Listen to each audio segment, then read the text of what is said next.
जो हमरी विधोती मेरे सतगुरा, साबित तुम हर जानो आपे। हम रुलते फिरते कोई बात ना पूछता, गुरु सतगुरु संग कीरे हम थापे। हमारी क्या औकात है, हम उसके सामने सिर उठाकर देख भी पाए। हम तो नाली के गंदे कीड़े हैं, जिसको उसने अपना लिया, अपनी छत्र छाया दे दी। बोलिए सतगुरु महाराज की, सच्चे दरबार की। सत्संगी बंधुओं, हम बहुत भाग्यशाली हैं। शायद इसका हम किसी को भी एहसास भी नहीं होगा कि हम कितने भाग्यशाली, क्योंकि हम आशुतोष जी महाराज जी की छत्र छाया में बैठे। एक वक्त आएगा जिस वक्त ये एहसास जरूर होगा कि हम कितने भाग्यशाली हैं, थे। ईश्वर के दो स्वरूप बताए हैं, एक निर्गुण एक सगुण। जो निर्गुण है ना, उसने जीवन दिया, जन्म दिया, संस्कारों की गठरी सिर पे रख दी, जाओ करो ढो, इतना काम था उसका। उसने तराजू पे तोल के सब कुछ ठीक ठीक आपको दे दिया। जो आपका था, शुभ था, अशुभ था, सब कुछ आप। वो प्रभु ने इस संसार में भेज दिया, ये भी उसकी बहुत बड़ी कृपा थी। लेकिन जिस वक्त उसने देखा कि इस मनुष्य ने ऐसा महान जीवन पाकर अपना कर्म भूल गया, पथ भ्रष्ट हो गया, ईश्वर को फिर दया आई। अब क्या किया जाए इसका? दोबारा मौका मिलने वाला नहीं, दोबारा ये अवसर नहीं मिले। तो भगवान को आना पड़ता है शरीर लेकर। निराकार इंसाफ का तराजू है, इंसाफ ठीक ठीक तोलता है। अच्छे की जगह अच्छा, बुरे की जगह बुरा। जो आपने बोया भेज देता है, काटो जाकर, काटो। अब बारी भी काटने की यही है, एक ही है।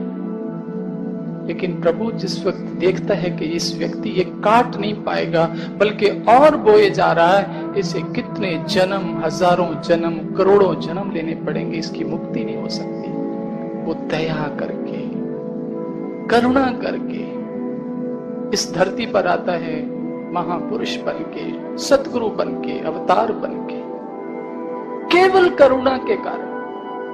अगर वो हमारे इतिहास को देखे, अगर वो कहीं जज होता तो आकर केवल सजा देता है हमारे कर्मों की।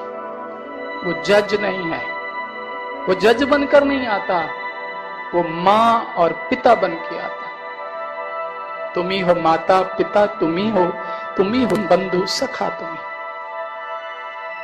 पर माँ और पिता कभी अपनी संतान को सजा नहीं देते, केवल दया, ममता। पुत्र कितना भी नालायक हो, कितना भी नीच हो, लेकिन माँ और पिता, उनके पास ममता ही है, प्रेम ही है।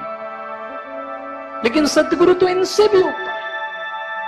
ये तो हमने अपने शब्दों से उससे संबंध बनाए हैं। तो माँ है, तो पिता है, तो बंधु है, तो सखा है। ये तो हमारी सोच ने संबंध बनाए, पर वो इनसे भी कहीं ऊपर है। केवल क्षमा करने आता है। जिसने उसको सूली पे भी टांगा ना, उसको भी क्षमा कर दिया प्रभु से, क्षमा कर। किसी ने जहर का प्याला भी पिलाया, उसको भी क्षमा किया। उसके पास क्षमा है, क्योंकि वो दाता है। केवल देने आया, देने। हमारा दुर्भाग्य है, हम ले भी नहीं पाते। इस सृष्टि जब से बनी है, वो आता रहा है, देना ही आता है, लेकिन हम ले भी नहीं पाए। लेकिन उसने आना बंद नहीं किया, वो आ रहा है।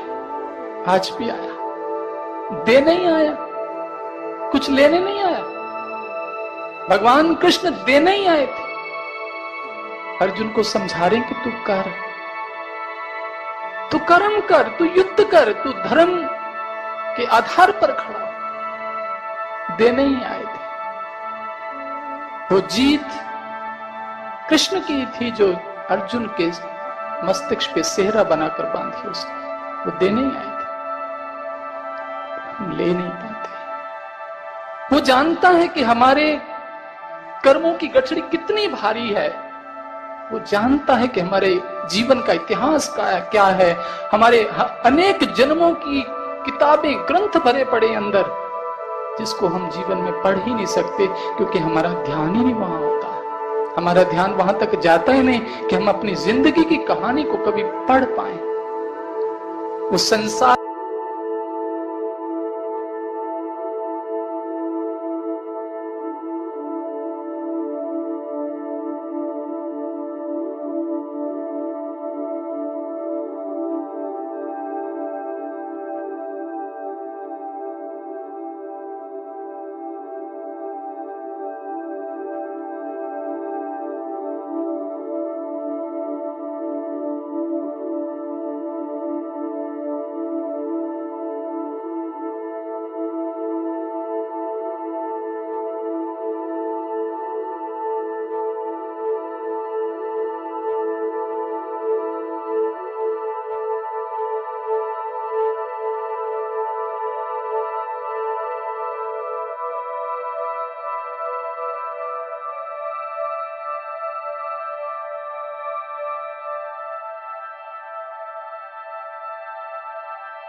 तो इंसान को देख नहीं पाएगा।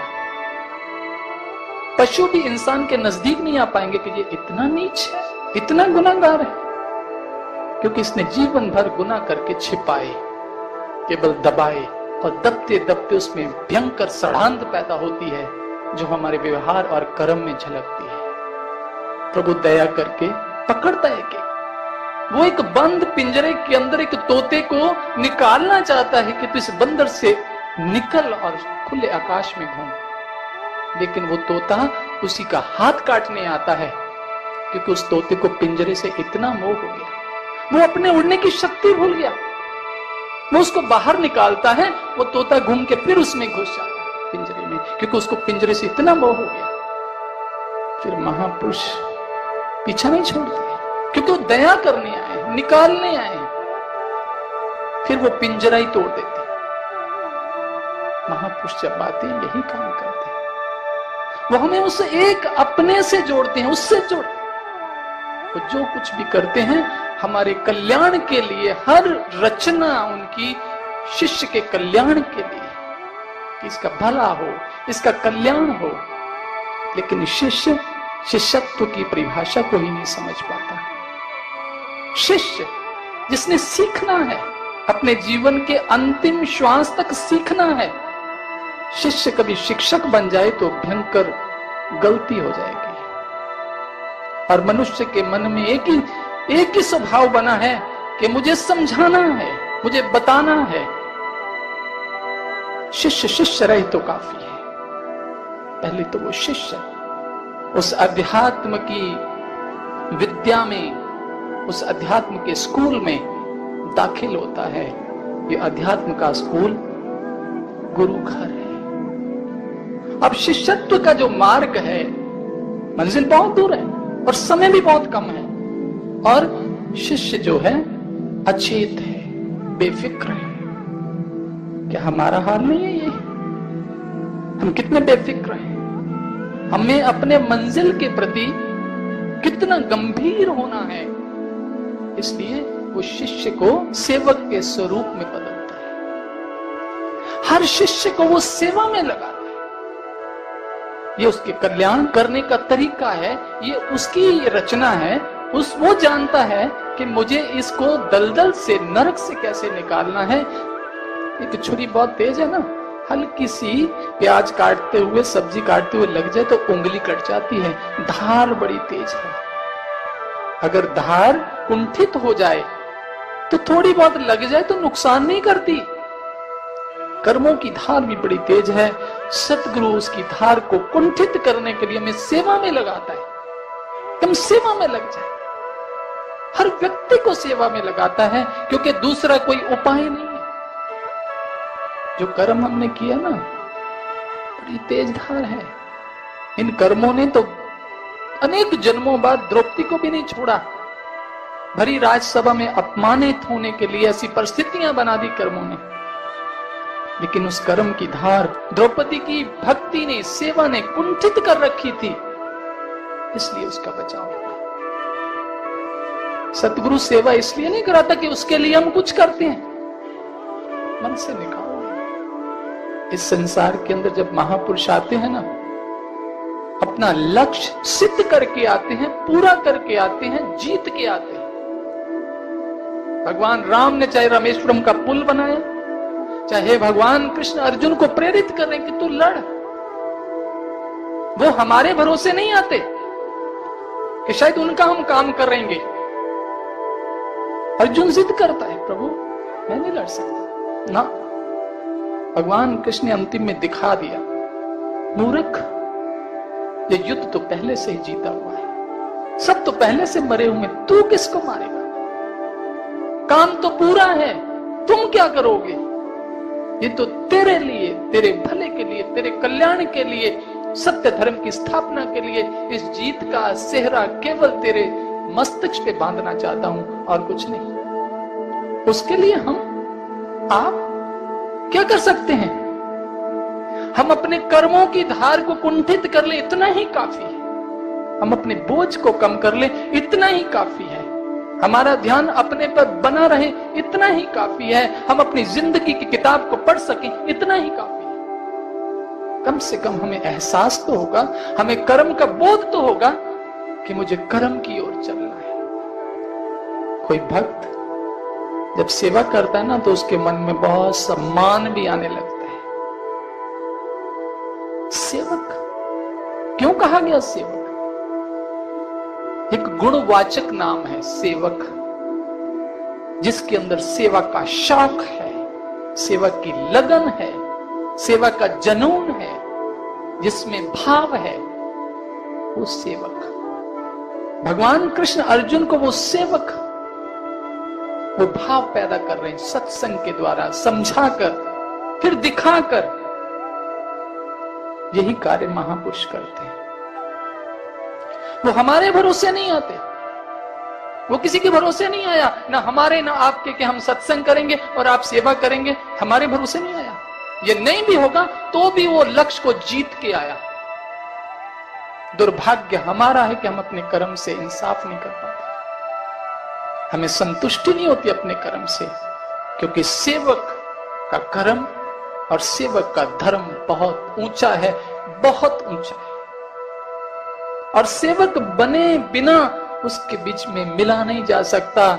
जैसे नदी के पानी को किनारे बांध कर ले जाते हैं सागर तक, ऐसे सेवक की मर्यादाएं, सेवक की सीमाएं इस जीव को बांध कर सागर तक ले जाती है। जो पानी बंधने के लिए तैयार नहीं, वो कभी भी सागर तक नहीं पहुंचेगा, सड़ जाएगा, सड़ांध आने लगेगी। ये उपकार है उन किनारों का जो बंद कर ले जा रहे हैं।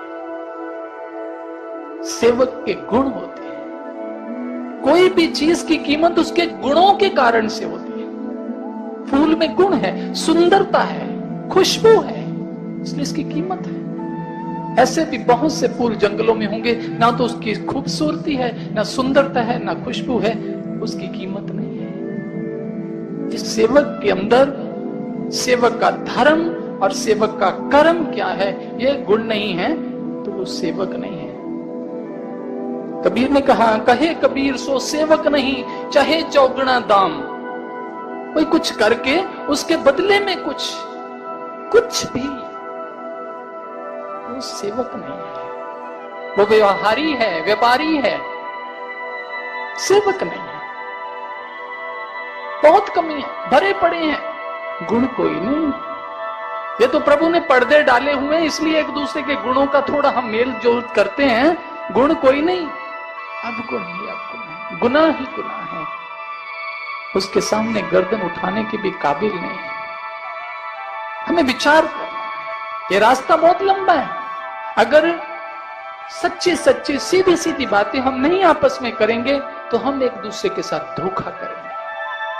हमें समझना होगा इस रास्ते पे, इस पथ पे बहुत कुछ होना बाकी है। हमें उसी के लिए अभी से तैयारी करनी है। ये उसकी कृपा है कि उसने इस रास्ते पे लगाया। उसकी कृपा का कैसे मूल्य चुका सकते हैं? कोई विकल्प नहीं है इसका, कोई विकल्प नहीं।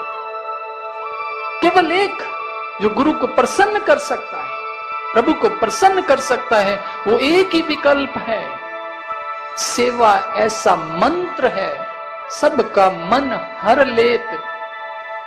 आपके घर में कोई नौकर हो ना, आपको खाना बना के खिलाए, पानी पिलाए, देखभाल करे, आपके कपड़े धोए और आपको सोती दफा कहीं आकर आपके चरण सेवा भी करे ना, आप कितने भावुक हो जाते हैं। चाहे आपकी औलाद आपको ना पूछे, आपके भाव उसके लिए कितना कोमल हो जाते हैं, कितना प्रसन्न आप हो जाते हैं। और जिस वक्त वो जाता है ना अपने घर को, आप भावुक होकर उसे विदा करते हैं, उसकी तनख्वाह भी देते हैं, उसको इनाम भी देते हैं, उसको बहुत सारी चीजें देते हैं। किस चीज से प्रसन्न हुए? सेवा से। सेवा से। सेवा ऐसा एक मंत्र है जो इंसान तो क्या भगवान को भी खुश कर सकता है और कोई दूसरा रास्ता नहीं। ऐसा एक मंत्र है। श्री गुरु महाराज जी कभी कभी एक कहानी सुनाया करते, आपने भी सुनी होगी, मेरा लप्पा की। वो आश्रम में बर्तन मांजते थे, बड़ी दफा सुनी होगी, लेकिन उसकी गहराई तक कभी उतरने का प्रयास उतना गंभीर और ईमानदार नहीं रहा होगा। सुनिए जरूर। अनपढ़, गवार, आश्रम में रहकर किसी से प्रेम नहीं मिला था, तिरस्कार। गुरु घर के अंदर पूर्ण दरबार है, सब तरह के लोग हैं, कमियों से भरे हुए लोग हैं। ये कोई सजे समरे लोग थोड़ी हैं। हम कोई सजाने संवारने के लिए तो उसने अपनी कक्षा में भर्ती किया। ईर्ष्या, द्वेष, नफरत मनुष्य के संभाल के रखे हुए हैं अपने पास, संपत्ति बनाकर। ऐसे तब भी थे।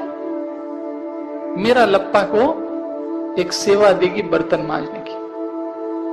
उसको पागलपन था, जुनून था कि मुझे जो भी काम मिला है मैं अपने आप को मिटा दूं इस कार्य में, इस कर्म में।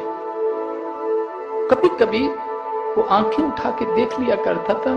श्री गुरु महाराज जी बाहर निकले बड़ी दूर, बड़े शिष्य उनके आसपास। कभी कभी मन में आता था कि सदगुरु तेरी नजर भी कभी मुझ पे पड़ेगी, क्योंकि वो तो साहस ही नहीं करता था कि मैं उठ के वहां तक जाऊं। अपने आप को इतना हीन समझता था। गुरु साहब की वाणी है ना, जो हमारी विद होती मेरे सतगुरा, साबित तुम हर जानो आपे। हम रुलते फिरते कोई बात ना पूछता, गुरु सतगुरु संग हम कीड़े, हम कीड़े हैं, कीड़े। एक अनाथ बालक को, जिसका कोई नहीं था, जो दर दर की ठोकरें खा रहा था, उस बालक को श्री गुरु रामदास जी महाराज चौथे गुरु बना दिया, श्री गुरु अमरदास जी की कृपा ने। हम कीड़े, तुम थापे, तेरी थापना तेरे प्रेम ने, तेरे सानिध्य ने, तेरे आशीर्वाद ने। पर वो आशीर्वाद का प्रसाद मिला कैसे? कभी इतिहास पढ़ना श्री गुरु रामदास जी महाराज जी का, कि गुरु की सेवा के लिए उन्होंने क्या कुछ किया। गुरु की आज्ञा उसके लिए सब कुछ थी। उसमें कभी विचार नहीं करता था, कभी बुद्धि नहीं लगाता था। गुरु ने 70 दफा एक दीवार बनवाई और थोड़ी देर बाद आके तोड़वा देते कि ठीक नहीं है। उसने कभी पूछा नहीं था कि क्या ठीक नहीं है। अगर हम होते, पहली बार तो पूछते नुक्स कहां है। अगर नहीं भी पूछते तो अंदर चलता रहता तूफान। उसने नहीं पूछा, सारे शिष्य भाग गए, लेकिन रामदास बनाए जा रहा है। अमरदास जी कहते हैं, भाई तूने क्यों नहीं पूछा, कमी क्या है? कहते महाराज जी मेरी जिंदगी का कर्म एक है, सेवा करना। वो बनाना भी सेवा है, वो तोड़ना भी सेवा है, क्योंकि मेरे लिए तेरे हुक्म से बड़ी कोई चीज नहीं। मैं दिमाग नहीं लगा सकता। आज मेरा लप्पा बर्तन मांज रहा है, आंखें भी नहीं उठा रहा, आंखें भी बर्तन में लगाई हैं कि कोई दाग तो नहीं रह गया।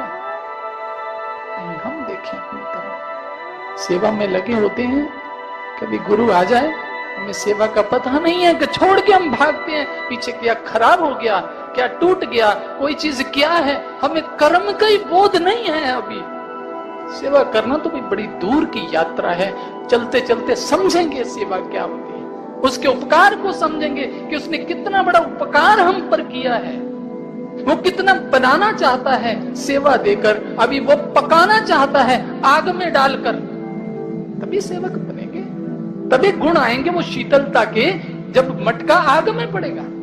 अभी तो मिट्टी का बना रहा है सुंदर, बड़ा हमें मान मिलता है, बड़ा हमें शोभा मिलती है, अभी तो मटका सा बनाया और थोड़ी थोड़ा थपा उसने, छोटा मोटा कोई दुख संकट आया वो थोड़ा थोड़ा बनाया, हम सोच लिया कि बन गए, अभी नहीं, अभी आग में पड़ना बाकी है। वो वक्त कैसा होगा, वो पल कैसा होगा। गुरु हमारे कर्मों की धार को कुंठित करता है इस तरीके से, चोट मार मार के। मेरा लप्पा जीवन गुजर गया है, बर्तन मांजते हाथ गल गए, बर्तन मांजते जिंदगी जीना, सुबह रात शाम केवल बर्तनों के भरे बड़े बड़े पतीले, बड़े बड़े जो आश्रम के होते थे उसके पांव गल जाते थे, सर्दी गर्मी बरसात, उसकी जिंदगी का जनून था बर्तन, उसकी जिंदगी का लक्ष्य था बर्तन, इसको मैंने मांजना है। कोई उसे देखता भी नहीं, कोई प्रेम से बात भी नहीं करता था, जो भी मिलता था तिरस्कार करता था। अब ये अभिशाप है या वरदान गुरु का?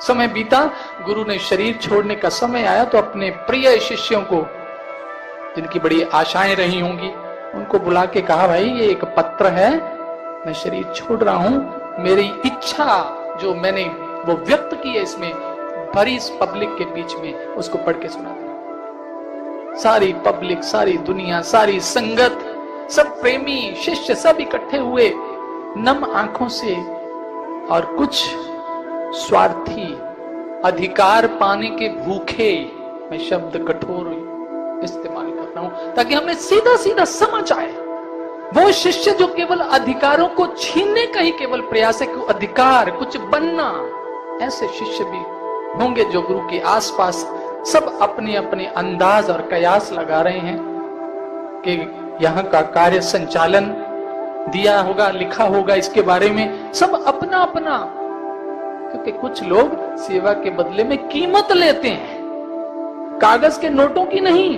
किसी दूसरे रूप में, शायद ऐसा हो जाए, शायद मान, शायद सम्मान, शायद कोई नाम, ये भी तो कीमत ही है। वक्त आया, समय आया, पत्र खुलने का समय आया, मेरा लप्पा बर्तन मांज रहा है, उसकी जिंदगी में शायद बर्तन मांजने के अलावा कुछ भी नहीं था। लेकिन जिस वक्त वो पंक्ति पड़ी गई जो एक ही थी कि मेरे देह त्याग के बाद, मेरे देहांत के बाद मेरे इस महान मिशन का कार्य संचालन मेरा प्रिय शिष्य मेरा लप्पा करेगा। सुनने वालों की क्या हालत हुई होगी, और मेरा लप्पा ने जब सुना तो उसकी क्या हालत हुई होगी, कोई बयान नहीं कर सकता, अंदाजा लगाना मुश्किल। रो रहा है, बर्तन मांज रहा है, रो रहा है कि मेरे कानून से मुझे धोखा तो नहीं हो गया, ऐसा नहीं हो सकता, मैं इस काबिल नहीं हूं, मैं अधम हूं, मैं नीच हूं, सदगुरु आप ऐसा नहीं कर सकते। इतने बड़े बड़े विद्वान, इतने बड़े बड़े सेवादार, कहीं पढ़ने वाले को गलती हुई, और उन स्वार्थी लोगों ने जो अधिकारों को छीनने की ही केवल चाह रखते थे, उनके मुंह लटक गए, उनके अंदर ईर्ष्या भभक कर भड़कने लगी। ये क्या हो गया, ये कैसे हो सकता, अनपढ़ गवार, वो ऐसा कैसे कार्य, अनेक प्रश्न उठने लगे, अंदर ही अंदर धुआं उठने लगा, और मेरा लप्पा को उन बर्तनों में से उठाया गया और उसे कहा गया जो उसने सुना था वही सुनाया गया। उसके आंसू बंद नहीं हो रहे। कहा मैं नीच से नीच, तू ऊंच से ऊंच, कहीं बीच में कोई तालमेल ही नहीं है, ये कैसे? ये घटना घटी सेवा के प्रेम से, सेवा की लगन से, और उसके बदले में कुछ चाहा नहीं कि कोई मुझे जी करके सम्मान दे के बोले। ये हमें सीखना है, अभी बाकी है ये सीखना। हम तो कुछ करते हैं ना, एक्सपेक्ट करते हैं, कम से कम कोई प्यार से तो बोले। व्यवहार तो ठीक है, लेकिन सेवक को तो ये भी आशा नहीं करनी चाहिए, क्योंकि सतगुरु ने बुल्ले शाह को धक्के मार मार निकाला था आश्रम से बाहर, केवल उसके कर्मों की धार को कुंठित करने के लिए, और कुछ नहीं। आज हमें कोई सम्मान से ना कहे तो हम बिखर जाएंगे। सेवा का धर्म कितना कठिन है ये हमें समझना होगा। आज समझे, 10 साल बाद समझे, जीवन के अंतिम श्वास में समझे, तभी सेवा सार्थक होगी। सेवक कैसे नहीं, हनुमान सेवक बना, लेकिन उसके इतिहास को तो देखें, उसके सेवक के समर्पण को तो देखें। अनेकों अनेकों उदाहरण है। मेरा लप्पा बहुत रोया, उसके आंसू नहीं सूख रहे, सारी रात बैठा रो रहा है, याद कर रहा है, सतगुरु मैं क्या सोचता था। मैं सोचता था गुरु मुझे देख भी नहीं कभी रहे। मैं सोचता था कि मुझे कभी मौका नहीं मिलेगा कि गुरु को मैं पास से देख लूं, दर्शन कर लूं। ये क्या हो गया? उसे एहसास हो रहा है, गुरु तू मेरे इतना नजदीक था।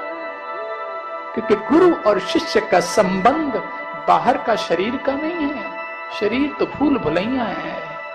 ये कर्म और भावनाओं का संबंध है। गुरु और शिष्य अंदर से नजदीक आते हैं, कर्म के द्वारा, समर्पित भावनाओं के द्वारा। बाकी तो सब व्यवहार है, व्यवहार है, अभिनय है, अभिनय। मनुष्य अभिनय करता है तो भगवान भी अभिनय करता है, सतगुरु भी करता है। आप जिस अभिनय को करके गुरु के पास जाते हैं ना, बड़ा अभिनय करते, कैसी कैसी बातें, क्या क्या, हम सब हम एक्टिंग करते हैं। वो देखता है कि जो ये वास्तविक चीज है, वास्तविक रूप है, उसको छुपा रहा है, तो वो भी अभिनय करने लगता है, वो भी हमारी हाँ में हाँ मिलाने लगता है। लेकिन सतगुरु की दृष्टि होती है ना, एक्सरेज होती हैं, एक्सरेज, स्कैनिंग करते हैं। एक्सरे कभी देखा? हड्डियां, कंकराल नजर आते हैं एक्सरे। मनुष्य कितना सुंदर है, कितना खूबसूरत है, कभी उसका एक्सरे देख लो, घिन आ जाएगी। और सतगुरु की दृष्टि एक्सरे है, स्कैनिंग करती है। वो आंखों से स्कैनिंग कर लेता है कि जी मेरे सामने क्या मुझे इंसान समझ रहा है, और वो स्कैनिंग करता रहता है और हंसता है, हमारी हाँ में मिलाता है। इसीलिए कहा ना, जाकी रही भावना जैसी, प्रभु मूरत दिन देखी तैसी। जिन भावनाओं को लेकर आप उसके सामने जाते हो वैसा ही, लेकिन वो सेवक बनाना चाहता है। सेवक वो अपने कोई पांव नहीं दबाता, आपके भले के लिए परमार्थ और पुरुषार्थ की एक लाइन खींचना चाहता है, एक किनारे बनाना चाहता है कि जिसके अंदर बहते हुए हम चले जाओगे सागर के पास, और मिल जाओगे, गिर जाओगे, रुक जाओगे, ठहर जाओगे और सागर बन जाओगे, और अपनी मलिन गंदगी खो दोगे, सागर बन जाओगे। मेरा लप्पा रो रहा है, और सुबह होने वाली सुबह में उसको श्री गुरु महाराज जी का कार्यभार संभाल के संगत को कुछ संदेश देना था। वो अनपढ़ जो किसी से बात भी नहीं कभी की थी, वो क्या देगा? उसके सामने श्री गुरु महाराज जी प्रकट हो गए, सिर पे हाथ रखा, पुत्र रो नहीं। तो सोचता था ना कि तू मुझसे बहुत दूर, तू मेरे पास कभी नहीं, मैं तो तेरे बहुत पास था, क्योंकि तेरे कर्म में जो समर्पण था, जो तेरे कर्म की गहराई तक डूब गया था। तूने कभी आंख उठा के भी नहीं, कभी सोचा भी नहीं, कभी कल्पना भी नहीं की थी कि मैं भी कभी जाऊंगा। इसलिए मैं तेरे ही पास था, मैं हजारों आंखों से तुझे देखता था, तेरे कर्म को देखता था। इसलिए तू ही से योग्य था, तेरा ही निष्काम कर्म था, जिसमें कोई कामना नहीं थी, मिटने की भावना थी। मनुष्य के कर्म के पीछे कहीं भी सकाम भाव है, चाहे उसे नाम का हो, इज्जत का हो, सम्मान का हो, पद का हो, प्रतिष्ठा का हो, तो समझ लेना वो कर्म, वो बीज कभी फटेगा नहीं। उसका खोल इतना सख्त है और वो कभी गुलजार नहीं बन पाएगा। प्रेम से समझाया और कहते कि नहीं, तू चिंता नहीं कर। महाराज बड़े बड़े विद्वान, मैं उनके सामने कैसे बोलूंगा, मैं क्या? नहीं, तूने केवल खड़े होना है, बाकी सब कुछ मुझे करना है। जिस वक्त मेरा लब्बा भीगी हुई आंखों से खड़ा हुआ, तो सब मजाक के तौर पर ऐसे अनेकों लोग थे, देख रहे थे अब ये होगा, अब पता लगेगा। लेकिन पता क्या लगेगा, गुरु प्रकट हो गया उसकी देह में, उसके रोम रोम में, वो बोला। कैसी प्रेरणा छिपी है इस कहानी में हमारे लिए। हम कहीं नहीं ठहरते, बहुत दोष है, बहुत कमियां हैं। कौन सा दोष है जो हमारे अंदर नहीं है? हम शिष्य हैं, जिंदगी के अंतिम श्वास तक सीखना है, सीखना। हमारा प्रयास सिखाने तक क्यों जाता है? और वो सबको सिखाने आया। वो गुण, वो खुशबू भरना चाहता है उस फूल में, जिसकी खुशबू के कारण उसकी कीमत दुगनी हो जाती है। ये खुशबू है गुणों की। अष्टावक्र जब दरबार में आ रहे थे तो बड़े बड़े विद्वान हंसने लगे, तो उन्होंने राजा जनक से कहा, राजन, ये नीच लोगों की सभा बनाई है, तो विद्वानों की सभा है। इनको तो चमड़ी का ज्ञान है, ये मेरे रूप को देख के हंस रहे हैं। अष्टावक्र गुरु थे राजा जनक के गुणों के कारण। गुण, शबरी को भगवान कहते कि हे सुंदर स्त्री, गुण थे सुंदर, गुण है श्रृंगार। आप सजते हो ना नहाने धोने के बाद, शीशे के सामने खड़े होकर सजते हो, कहीं बुरा ना लगूं, अच्छा लगूं, अच्छा दिखूं।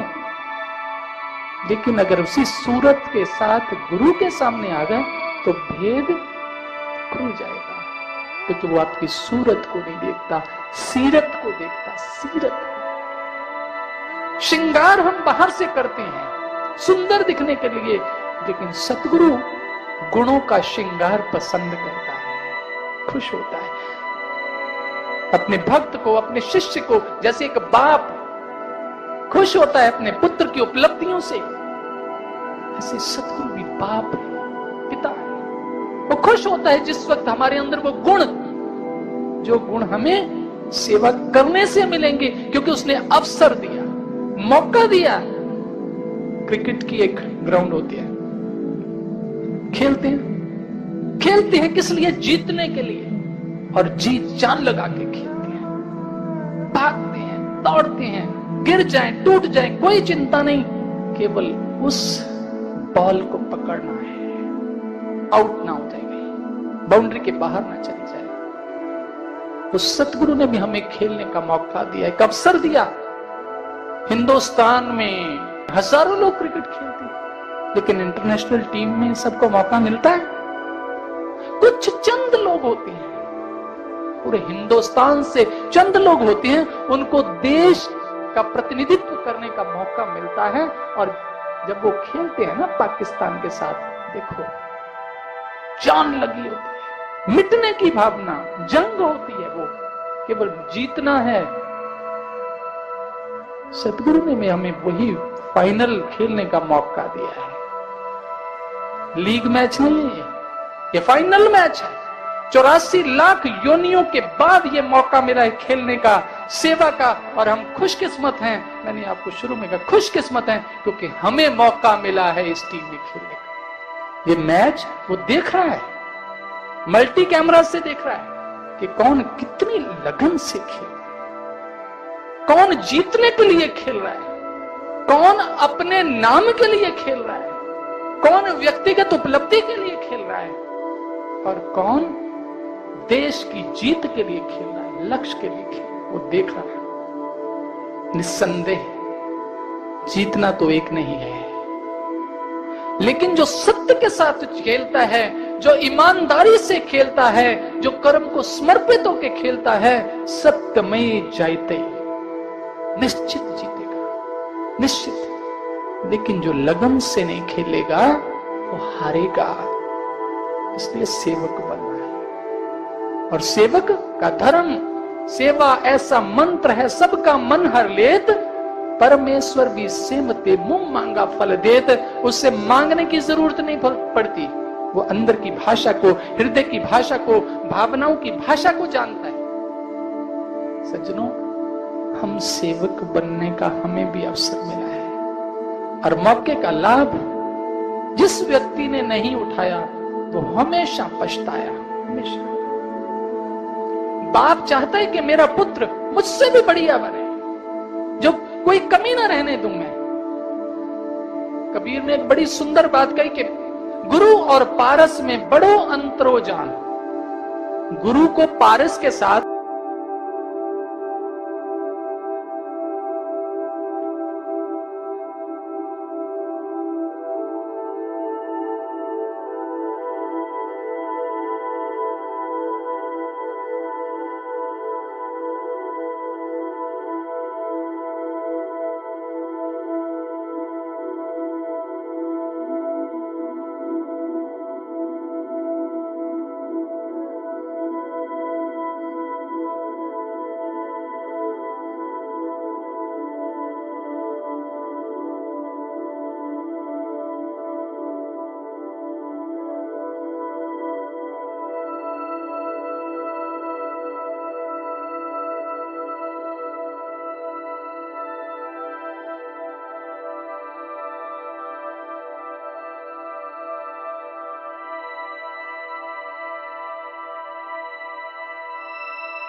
के अंदर से शब्द निकले, चरण दास पर तन मन वारूं, गुरु न तजूं हरि को तज डारूं।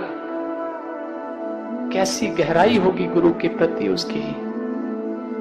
हनुमान जी भी आज पूजनीय है, तो उसके संबंध में लिखा है साहिब ते सेवक बड़ो, सेवक बड़ा हो गया। सेवक कभी बड़ा तो नहीं हो सकता, ये तो किसी की भावनाएं हो सकती है, ये किसी की प्रसन्नता हो सकती है। जिस भी महापुरुष ने लिखा, कहता साहिब ते सेवक बड़ो। कौन सेवक बड़ो है? जो निज धर्म सुजान, जिसको सेवक के धर्म का बड़ी समझदारी से ज्ञान हो गया है कि सेवक का धर्म क्या है। उस सेवक के लिए कहा गया, हमारे जैसे सेवकों के लिए प्रेरणा है। एक हमारे मुंह पे एक तमाचा है, शब्द बड़ी गहरी चोट मारते हैं। जो बोली है ना, ये गोली से भी ज्यादा गहरी चोट मारती है। जो निज धर्म सुजान, जिस सेवक को अपने धर्म का कर्म का पता, वो साहिब से भी बड़ा है। क्यों? उत्तर भी लाइन में दिया, दूसरी में, राम बांध उतरे उदद लांग गए हनुमान। भगवान राम को तो लंका में जाने के लिए पुल बनाने की जरूरत पड़ी थी। बहुत मेहनत से पुल बनवाया था, क्योंकि प्रभु ने जाना था, लेकिन उसके भक्त को पुल बनाने की जरूरत नहीं पड़ी थी। बाई एयर चला गया था, सीधा लंका में उतरा, उड़ के चला गया। ये शक्ति किसकी थी? गुरु की। गुरु मान देता है, प्यार है, वो करुणा के कारण आया है, वो कुछ लेने नहीं आया, देने आया है। किस रूप में देता है, कब देता है, कितना देता है, कहां देता है, ये वो जानता है। आपकी समझदारी से, आपके मांगने से नहीं आपको देगा। उसको मालूम है कि किस वक्त इसकी जरूरत है। पिता रिकरिंग डिपॉजिट करता है, मेरा पुत्र जो है ना इतना पढ़ाई करेगा, उसके बाद में कुछ करना भी है, इसकी शादी भी करनी है, इसका घर भी बनाना, उसने कितना कुछ सोचा हुआ है। लेकिन वो पूरा तो तभी होगा ना जब पुत्र धर्म का पालन करता रहेगा। पिता की समस्त जागीर का वही तो मालिक है, और कौन है? लेकिन जो बेईमानी करेगा, उसका हश्र सलाखों के पीछे सड़ेगा, 84 लाख योनियों में यातनाओं को सहना पड़ेगा। वो उससे ज्यादा चिंतित है कि मैं कैसे बचाऊं। उसके लिए वो कर्म देता है कि तू ये कर। जब कभी भी महाराज जी के अपने प्रवचन सुने होंगे, एक ही चीज सुनी होगी, करो, सेवा करो। हम सोचते हैं हम सेवा करेंगे। क्या सेवा करेंगे? हम क्या कर सकते हैं? ये भी उसकी कृपा है कि वो मौका देता है, वो कृपा करता है। वो अंदर के हमारे श्वास, चलने फिरने, ऐसे ऐसे लोग होते हैं जो बीमार जब वो सेवा में आते कैसे चल पड़ते हैं, कितना शरीर उनका चलने लगता है, जिनके अंदर सच्ची भावना होती है। ये कृपा है। समझना होगा शिष्य को, अपने धर्म को, अपने कर्म को। हमें तो थोड़ा सा कोई कुछ कह दे ना तो हम कई दिनों तक दर्शन नहीं देते आगे। ये हमारी सोच है, क्योंकि जो हमने अभिमान की दीवार बनाई है ना अपने ही हाथों से, शुभ कर्म किए, सेवा की निश्चित, लेकिन साथ साथ एक एक ईंट लगा के दीवार बनाई, बड़ी सुंदर लाइनें खींच खींच के, उसे देख देख जी रहे हैं। कोई उसे चोट मार देना, एक ईंट भी हिलाने की कोशिश करे तो हमें बड़ी तकलीफ होती है। लेकिन सतगुरु इसको पूरी की पूरी को तोड़ देना चाहता है, इसलिए वक्त वक्त पर चोटें भी मारता है। भक्त के जीवन में भी दुख सुख आते हैं, काहे की घबराहट। संसार नहीं दुख सुखों से गुजरता हमारे, क्योंकि वो पूरी की पूरी दीवार को नींव से निकालना चाहता है। देवे किन का दर्द भी देता है, लेकिन उस दर्द के पीछे बहुत बड़ा सुख है। देवे किन का दर्द का टूटा जोड़े तार, दादू सादे सुरत को सो गुरु पीर हमार। ऐसा पीर, ऐसा मेरा गुरु है जो मेरे समय समय पे इंजेक्शन ठोकता रहता है कि मैं अपनी दिशा ना भटकूं। कुंती ने दुख मांगे, भगवान से मौका मिला मांगने का तो दुख मांगे। मेरा लक्ष्य ना भटक जाए, मैं तुझसे दूर ना हो जाऊं, मेरे कदम बहक ना जाएं। ये सेवक की, ये शिष्य की सोच है, उसका कर्म है, उसका धर्म है। हनुमान जी को रोका, मैं नाग पर्वत में रुक जा, वो कहता मैं राम के काम से जा रहा हूं, मुझे आराम कहां। हमें एनालाइज करना होगा, हमें चिंतन मंथन जरूर करना होगा, क्योंकि हमें वो बनना है, हमें अवसर मिला है, हमें खेलने का मौका मिला है, और जीत हमारा इंतजार कर रही है। केवल हमारे कर्म की कमी है जो हमारे कदम नहीं उठने देती। कितना दुर्भाग्य है। कैसे हमें पता लगेगा, कैसे हमें बोध होगा कि हम जिंदगी के किन क्षणों को खो रहे हैं, कैसे एहसास हो। इतनी कृपा बह रही है, जिंदगी का मटका उल्टा पड़ा हुआ है, उल्टा। सहनशीलता, ये श्रृंगार गहना है, गहना। एक औरत गहने पहनती है ना, कांटे, ये टीका, हार, नेकलेस, ये कितनी दुल्हन बन जाती, सुंदर, कितनी सुंदर लगती है। श्रृंगार है, गहने हैं जो चमक रहे हैं। ये गुणों के भी गहने होते हैं, जो भी मन का श्रृंगार करते हैं, आत्मा को सुंदर बनाते हैं, और प्रभु पे वर्ण करता है। सहनशीलता, हम सब सोचेंगे, चिंतन करेंगे, मनन करेंगे। भगवान शिव ने विष पिया, शिष्य को भी विष पीना होगा, क्योंकि हमें सेवादार बनना चाहते हैं। सेवा के गुण हमारे बीच में है। संशय भी बहुत है। इतना महान मार्ग है, हम अपनी समझ और छोटी सी निकृष्ट बुद्धि से समझ लेना चाहते हैं। मन में बहुत से शंके आ जाते हैं। हम तो इतनी सेवा करते हैं, ऐसा करते हैं, ऐसा क्यों हो गया, हमारे साथ जीवन में ऐसा क्यों हो गया। और कुछ नहीं तो हम कहते हैं कि वो ये करता है, फलां ने ये किया, उसने मुझे ऐसे कह दिया। हम अपने कर्म से, अरे ये कैसे कर्म योगी हैं हम, ये कर्म है। हमारा लक्ष्य है गुरु और हमारा कर्म है कदमों का उस ओर चलना। हमारे कदम रुक तो नहीं रहे, बढ़ रहे हैं ना निरंतर। अपनी नजर अपने कदमों में हो कि कदम रुके तो नहीं, कर्म रुका तो नहीं। ध्यान लक्ष्य पर और कर्म पर की आवश्यकता है। सहनशीलता, कर्मण्यता, कर्म प्रायणता, कर्म के प्रति डिवोशन, समर्पण, और शंका रहित कर्म। शंका तभी होगी जब लक्ष्य से ध्यान हटेगा, दाएं बाएं पीछे, तो जरूर आपके कदम बहक जाएंगे, भटक जाएंगे। शंका आती ही तब है जिस वक्त मन शैतान हमारे ध्यान को भटकाता है, हमारे कदम बहक जाते हैं और शंका की जो बेड़ी है वो हमारे कदमों को पकड़ लेती है। सेवा इन सब बंधनों को काटेगी, लेकिन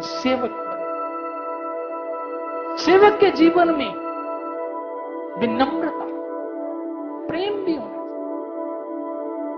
हम कर्म करके तो क्या, हम तो जुबान से भी किसी को सुख नहीं दे पाते। ये जुबान भी हमारी तलवार की तरह चल जाती है और कितने जख्म कर जाती है हमें पता ही नहीं चलता। सेवक का ये भी एक गुण होता है, विनम्रता, प्रेम, झुकापन। यही सुंदरता है, यही श्रृंगार है। कहते हैं ना कि झुकते हैं वही जिसमें जान होती है, अकड़े रहना मुर्दे की पहचान होती है। इन सब चीजों को अंदर जाने दो ताकि अंदर कुछ हिलजुल शुरू हो, कोई चिंतन मंथन शुरू हो, हम कुछ अपने लिए सोच पाए कि मुझे क्या बनना है, मुझे अपने जीवन को कैसा बनाना है। मेरे अंदर छिपे हुए जो दोष हैं, जो अंदर कांटे चुभे हुए हैं, शायद इन शब्दों के कांटों से वो निकल पाए कहीं। ये हमारे जीवन में आना चाहिए।